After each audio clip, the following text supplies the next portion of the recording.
اعوذ باللہ من الشیطان الرجیم بسم اللہ الرحمن الرحیم۔ شروع کرتا ہوں اللہ رب العزت کے بابرکت نام سے جو بڑا مہربان اور نہایت ہی رحم کرنے والا ہے۔ ایسی غربت پر صبر کرنا جس میں عزت محفوظ ہو اس امیری سے بہتر ہے جس میں ذلت اور رسوائی ہو۔ اقتدار، طاقت اور دولت ملنے پر لوگ بدلتے نہیں بلکہ بے نقاب ہوتے ہیں۔ جس طرح چھوٹے چھوٹے سوراخ بند کمرے میں سورج کے طلوع ہونے کا پتہ دیتے ہیں، اسی طرح چھوٹی چھوٹی باتیں انسان کا کردار نمایاں کرتی ہیں۔ بعض لوگ کہتے ہیں میں غلط بات بالکل برداشت نہیں کرتا۔ در حقیقت غلط بات ہی تو برداشت کرنے والی ہوتی ہے، اچھی بات کو برداشت کرنے کی ضرورت ہی نہیں ہوتی۔ حق بات کی پہلی نشانی اس کی ہمیشہ مخالفت ہوتی ہے، جس کی کوئی مخالفت نہیں وہ قطعاً حق نہیں۔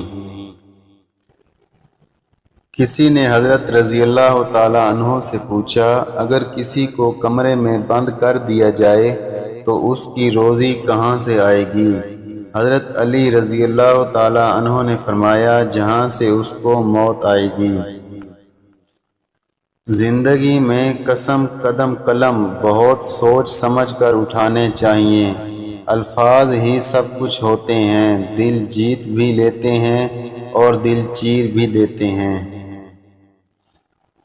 جو شخص سجدوں میں روتا ہے اس کو تقدیر پر رونا نہیں پڑتا۔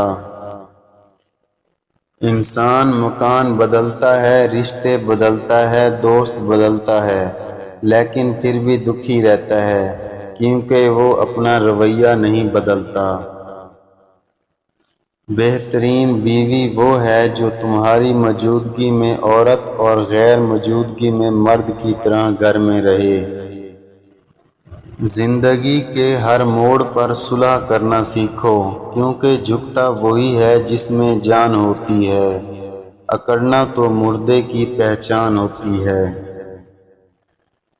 زندگی کے 3 اصول بنا لو، اس سے ضرور معافی مانگو جسے تم چاہتے ہو، اسے کبھی مت چھوڑو جو تمہیں چاہتا ہے، اسے کبھی کچھ نہ چھپاؤ جو تم پر اعتبار کرتا ہے۔ ہمیشہ میں نے دوسروں سے بھلائی کا بھروسہ کیا، اعتبار کیا، لیکن بدلے میں ہمیشہ مجھے دکھ اور تکلیف ملی۔ سوائے اپنے رب سے کسی سے امید مت رکھنا اور اپنے گناہ کے سوا کسی چیز سے خوف مت کھانا۔ اپنے اندر پرندوں کی طرح عاجزی پیدا کرو جو آسمان کی بلندیوں کو چھو کر بھی اپنی گردن کو جھکا کر رکھتے ہیں۔ اپنے دوست کے دشمن سے دوستی مت کرو، ایسا کرنے سے تم اپنے دوست کے دشمن بن جاؤ گے۔